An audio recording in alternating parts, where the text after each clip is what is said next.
Welcome to Rashmi's रसोई। नारळी पौर्णिमा म्हटलं का आमच्या कोळी लोकांचा सर्वात मोठा सण। त्यासाठी आज मी तुमच्याकरता स्पेशल असं नारळी भाताची रेसिपी दाखवणार आहे। त्यासाठी हा व्हिडिओ तुम्ही शेवटपर्यंत बघा आणि माझ्या चॅनलला लाईक, शेअर अँड सबस्क्राइब करा। नारळी पौर्णिमा स्पेशल असं नारळी भात बनवण्यासाठी आपण 1 वाटीभर बासमती तांदूळ घेतले आहेत। हे बघा, हे मी इंडिया गेट बासमती तांदूळ सुपरवाले आहेत, ते यूज करते नेहमी। त्याची बिर्याणी असो किंवा पुलाव असो किंवा असा आपला नारळी भात असो, खूप छान मोकळा आणि सुंदर टेस्टला देखील असतो। नंतर 1 वाटीभर खवलेलं ओलं खोबरं, पाऊण वाटी गूळ किंवा तुमच्या आवडी किंवा गोडीप्रमाणे तुम्ही गूळ यूज करू शकता। तूप वापरणार आहोत 2 चमचे। नंतर हे ड्रायफ्रुट्स घेतलेत, काजू आणि बदामाचे असे हे काप करून घेतलेत, मनुके घेतलेत, थोडेसे पिस्त्याचे काप। फोडणीसाठी आपण 4-5 लवंगा, दालचिनीचे 2 तुकडे, हिरवी वेलची वापरणार आहोत। नंतर ही वेलची जायफळ पूड पण मी घेतली आहे आणि 2 चमचे एवढं दूध घेतले, त्याच्यामध्ये केसर ऍड करून ठेवलंय म्हणजे आपल्या भाताला छान कलर पण येतो। सर्वात आधी हे जे आपण बासमती तांदूळ घेतलेले ते हे बघा स्वच्छ धुवून मी अर्ध्या तासासाठी हे असे पाण्यात भिजत ठेवलेले। आता आपण हे तांदूळ आहेत ते अशा गाळणीनी किंवा चाळणीवर ह्याचं पाणी काढून घेणार आहोत आणि लगेचच भाताला फोडणी देणार आहोत। गॅसवर आपण हे एक पातेलं गरम करत ठेवलंय, ह्याच्यात आपण 2 चमचे एवढं तूप घालणार आहोत। तूप थोडं गरम झालं की फोडणीला आपण हे जे गरम मसाले आणि वेलची घेतली आहे ती घालूया।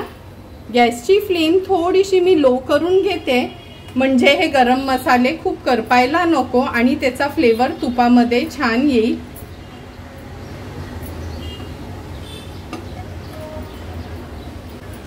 हे गरम मसाले आपण परतून घेतले की आपण हे अगदी चाळून घेतलेले म्हणजे गाळणीने हे गाळून घेतलेले जे भिजत ठेवलेले ना तांदूळ ते ऍड करणार आहोत आणि 2 ते 4 मिनिटांसाठी व्यवस्थित ह्याला आपल्याला परतून घ्यायचे आहेत। गॅसची फ्लेम मी आता मीडियमवर ठेवते। हे तांदूळ परतताना तांदूळ आपले तुपावर छान परतून झालेत। एका बाजूला मी पाणी उकळवत ठेवलेलं, हा 1 पेला तांदूळ आहे, त्यासाठी मी हे 1.5 पेला उकळतं पाणी घेतलंय, ते ऍड करूया। नॉर्मली आपण पुलाव किंवा बिर्याणी करतो तेव्हा 1 पेला जर तांदूळ असतील तर 2 कप पाणी घेतो, पण आज आपल्याला हा भात अगदी मोकळा हवाय, कारण का नंतर आपण त्या चवीमध्ये पण हा शिजवणार आहोत। त्यामुळे मी अगदी 1.5 कप पाणीच घेतलंय 1 कप तांदळासाठी। पाणी ऍड केल्यानंतर आपण ह्यात अगदी थोडंसं मीठ घालायचं आहे। असं पण तुम्हाला सर्वांनाच माहिती आहे, कोणताही गोडाचा पदार्थ असला त्याच्यात किंचिभर मीठ घातलं तर त्या पदार्थाची चव खूप छान वाढते। हे बघा, भाताला पण छान उकळी आली आहे। आता गॅसची फ्लेम मी लो करून घेते आणि लो फ्लेमवर हा तांदूळ आपल्याला छान शिजवून घ्यायचा आहे अगदी मोकळा होईपर्यंत।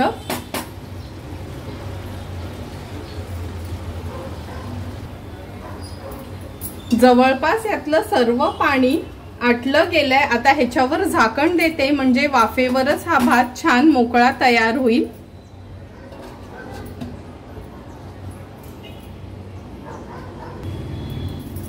पाच ते 6 मिनिटं झालेत, आपण भात हा वाफवत ठेवलेला दाखवते तुम्हाला मी। किती सुंदर आणि हे बघा अगदी मोकळा आपला भात हा तयार झालाय, किती सरसरीत असा।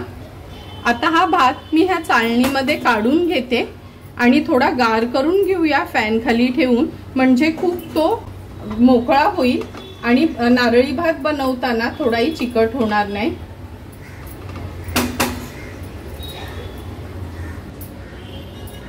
हा बघा, शिजवून घेतलेला भात देखील आपला व्यवस्थित गार झालाय। आता आपण ह्या भाताला फोडणी देणार आहोत। सर्वात आधी गॅसवर मी हा एक पॅन ठेवलाय गरम करत, अगदी चमचाभरच आपण पाणी घेणार आहोत यात आणि पाणी घातल्याबरोबर लगेचच हे गूळ जे बारीक करून घेतलंय ते ऍड करूया आणि हे गूळ आपल्याला मेल्ट करून घ्यायचं आहे। गुळ मेल्ट करताना गॅसची फ्लेम मी अगदी लोवर ठेवते, म्हणजे गुळाचा कलर चेंज होता कामा नये।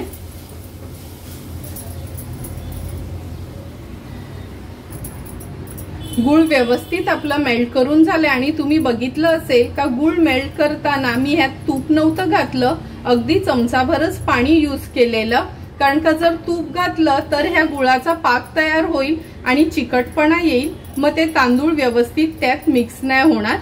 आता हे खवलेलं 1 वाटी खोबरं आहे ते ऍड करूया। गॅसची फ्लेम मी थोडी मीडियम वर करते आणि हे खोबरं व्यवस्थित या गुळामध्ये आपल्याला शिजवून घ्यायचं आहे।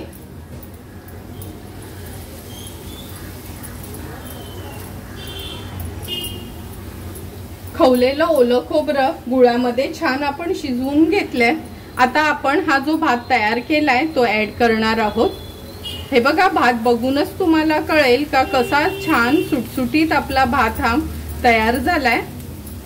म्हणून मी सांगितलेलंच प्रमाण पाण्याचं तुम्ही त्यात यूज करा, म्हणजे तुम्ही पण जर भात बनवलात तर असाच मोकळा मोकळा भात तयार होईल। हा शिजवलेला भात ऍड केल्यानंतर हे ड्रायफ्रुट्स आपण ऍड करूया। बदाम आणि काजू मी अगोदर घालते, मनुके सर्वात लास्ट आपण घालणार आहोत। नंतर छानसा कलर आणि टेस्ट येण्याकरता मी हे केसरचं दूध ऍड करते ह्याच्यावर।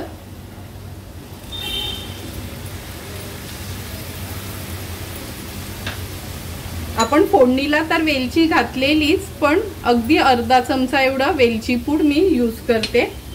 आता गॅसची फ्लेम आपल्याला हाय करायची आहे आणि हाय फ्लेमवर छान हा भात आपल्याला परतून घ्यायचा आहे, म्हणजे त्या खोबऱ्याच्या चवीमध्ये तो व्यवस्थित एकजीव होईल असा।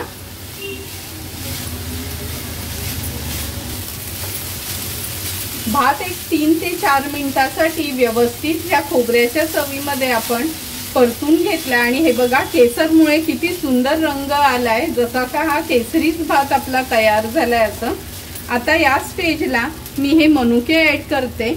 मुद्दामच मनुके मी अगोदर ऍड केले नव्हते, कारण का मग ते तुपामध्ये थोडे फुलले जातात। आता 1 मिनिटासाठी आपण ह्याला परतून घेऊन वाफ काढणार आहोत, म्हणजे सर्व इन्ग्रेडियंट्स व्यवस्थित एकजीव होतील। झाकण देऊन गॅसची फ्लेम मी लो करते आणि अगदी 1 मिनिटभरासाठीच वाफ काढून घेऊया। मिनिटभर झालाय आपण हा वाफ काढत ठेवलेला। हे बघा, सुंदर असा आपला हा नारळी भात तयार झालाय, कलर देखील किती सुंदर आलाय। आता हा रेडी झालेला नारळी भात आपण सर्विंग बोल मध्ये सर्व करणार आहोत। सुंदर असा तयार झालेला आपला हा नारळी भात आपण ह्या सर्विंग प्लेट मध्ये सर्व करून घेतोय। अगदी व्यवस्थित प्रमाणात पाणी, गूळ आणि खोबरं वापरल्यामुळे तुम्ही बघू शकता किती सरसरीत असा आपला हा नारळी भात तयार झालाय। तुम्हाला पण जर मी बनवलेला हा नारळी भाताची रेसिपी आवडली असेल तर तुम्ही पण नक्की माझ्या पद्धतीने एकदा तरी हा नारळी भात तयार करा आणि मला कमेंट करून सांगा की तुम्ही बनवलेला हा नारळी भात कसा झालाय ते। तुम्हाला जर मी बनवलेल्या हा नारळी भाताचा व्हिडिओ आवडला असेल तर नक्की माझ्या चॅनलला तुम्ही लाईक, शेअर अँड सबस्क्राईब करा। Thank you for watching my video.